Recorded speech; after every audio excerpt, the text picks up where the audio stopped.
Ayon sa mga survey, nananatiling mataas ang suporta ng mga Pilipino sa pagtatanggol ng ating mga kasundaluhan sa ating bansa, partikular dito sa West Philippine Sea. Ngayon dito mga tol, pag-usapan natin, pwede ka rin mag-comment sa ibaba, no? Ikaw ba bilang Pilipino, suportado mo rin ng ating AFP sa pagtatanggol dito sa West Philippine Sea? Comment ka sa ibaba. Ngayon, panoorin natin itong report mula rito sa PTV Philippines. Suportado ng mayorya ng mga Pinoy ang mga ginagawa ngayon ng pamahalaan para ipagtanggol ang teritoryo at soberanya ng Pilipinas, kabilang na ang West Philippine Sea. Base yan sa sinagawang survey na may respondents sa iba't ibang bahagi ng bansa. Kasi kung ako tatanungin hindi na kailangan ni survey, sinasabi ko na mismo sa video. Ako, suportado ko ang AFP, ang ating sandatahang lakas sa pagtatanggol sa ating soberanya. 'Di ba? Kasi mga kapatid, hindi lang tayong mga nabubuhay ngayon ang makikinabang, kundi yung mga susunod pang salinlahi. Kung hindi pa magwawakas ang daigdig dahil kita nyo naman kung anong mga nangyayari ngayon, di ba? Baka simulan nila yung ikatlong laban ng pandaigdigan, naku po. Tapos magpakawala sila ng kanilang mga pinakamalalakas na sandata, naku po. Pero ngayon, at tinitignan natin yung kasalukuyan at kung anong ginagawa ng ating mga kasundaluhan sa abot ng kanilang makakaya, saludo ko sa kanila, no? Hindi na kailangan ng survey pa. Ikaw, bilang isang Pilipino, suportado mo rin ba sila? Yan ang ulat ni Patrick De Jesus. Tiniyak ng Armed Forces of the Philippines na mananatiling profesional ang mga sundalo sa kanilang mandato sa West Philippine Sea. Isa rin sa gusto ko mga tol sa mga sundalo, yung mga active pa wag na silang makialam sa problema sa politika sa Pilipinas. 'Di ba?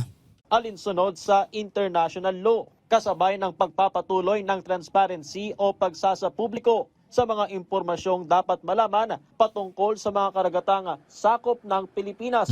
Kasunod na rin ito ng 2026 first quarter tugon ng masa survey ng Okta Research kung saan mayorya ng mga Pinoy ay suportado ang pagprotekta sa pambansang teritoryo, partikular ang West Philippine Sea. Ako naniniwala pa rin ako dyan sa survey na yan. Majority ng mga Pilipino talagang sumusuporta sa pagtatanggol dito sa West Philippine Sea. Kasi nakakalungkot mga tol kung ang lalabas sa survey, sa totoo lang nakakalungkot kung ang lalabas sa survey, maging ang ating sandatahang lakas ng ating bansa, hindi na sinusuportahan ng taong bayan. Ano nang nangyari sa Pilipinas pag ganun?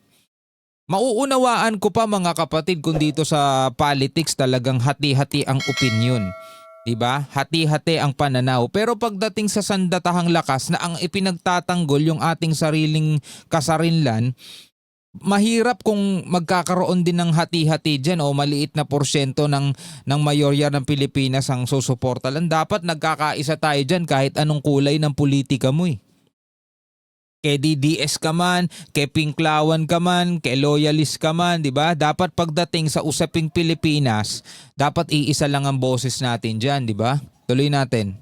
Nagsisilbing inspirasyon ito sa AFP para labanan ang panghihimasok at mga iligal na aktibidad sa karagatan ng bansa at igiit ang karapatan ng Pilipinas. Base sa survey na kinomisyon ng AFP at isinagawa noong Marso na may 1,200 respondents sa iba't ibang panig ng Pilipinas. Pero nakakalungkot tong bilang na to. Tugon ng masa survey Q1 o first quarter ng 2026, National Commitment to Territorial Defense including the West Philippine Sea, 76% lang. 76% lang. Ano na nangyari dun sa natirang 24%? 'Di ba? Kumbaga sa grade parang pasang-awa na lang din 'to March 19, 25, 2026 via face-to-face interview with 1,200 respondents. 1,200 ang tinanong nila. 76% lang. Opo, ang dami na talagang dumarami mga tol ang mga wala nang pakialam.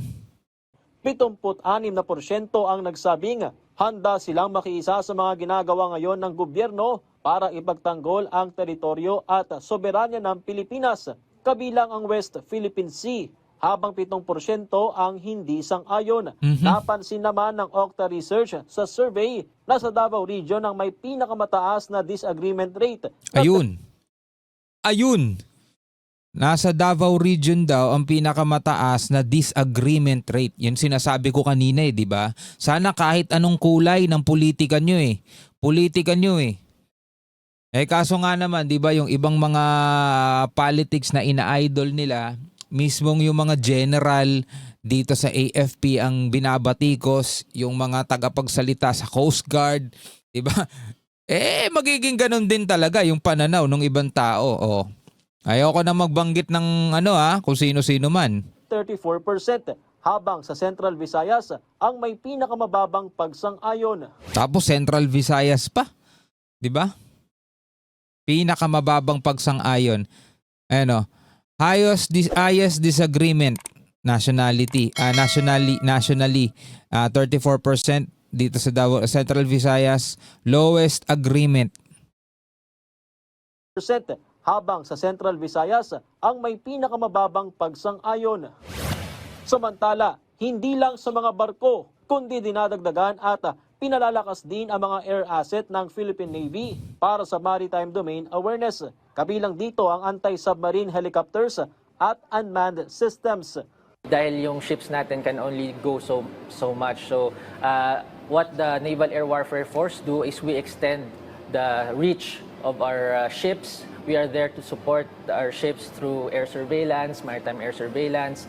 And in this way, natutulungan natin yung mga decision makers natin to decide quickly, more rapidly, and to respond further sa ating archipelagic nation. Ano kaya masasabi ng mga bayani natin na nagbuwis ng buhay, no? Ano kaya masasabi ng mga bayani nating nakipaglaban sa mga mananakop noon? Masasabi ba nilang worth it ba yung ginawa namin? No? Kung makikita lang nila, no? Worth it ba ang ginawa namin? Na ipaglaban kami sa mga dayuhan at ngayon mga kababayan at mga kapwa natin ang namiminuno sa ating bansa, pero ganito ang nangyayari sa bansa natin, tapos yung mga Pilipino parang hindi na sila sang-ayon sa ginagawa ng gobyerno, sa ginagawa ng ating mga sundalo. Sa ginagawa ng gobyerno, nauunawaan ko yun kasi maraming mga bagay din ang ginagawa ng gobyerno na ako mismo hindi ako sang-ayon. Sa totoo lang maraming mga bagay na ginagawa ng gobyerno hindi ako sang-ayon. Pero dito sa ating mga kasundaluhan, dahil nga kung sino naman kasi ang nakaupo yun din yung parang pinakakulay nila ang tingin ng mga tao Pero dapat hindi ganun Dapat hindi ganun ang tingin sa mga kasundaluhan Patunay umano ito ng transformation at modernisasyon ng Navy na nagdiriwang ng ika-128 anibersaryo. Dati po, ang tawag po sa kanya ay Legacy Navy kasi po yung kanya mga barko is yung mga makalumang barko na, World War II ships. So we have already transformed. It's because of our Philippine Navy Strategic Sail Plan. Ano po yung vision po namin? To be modern and multi-domain and a self-reliant naval force that is a credible partner in the region. Patrick De Jesus. Namamalagi nananatiling mataas, mga tol, ang survey. Pero medyo para sa akin mababa yun, 76%. Well, 26% higher sa 50%. Pero kamusta na bandang people? Kamusta na mga kababayan? Ako po, ano ang inyong masasabi tungkol dyan? Pwede kayong magbigay ng inyong sariling komentaryo.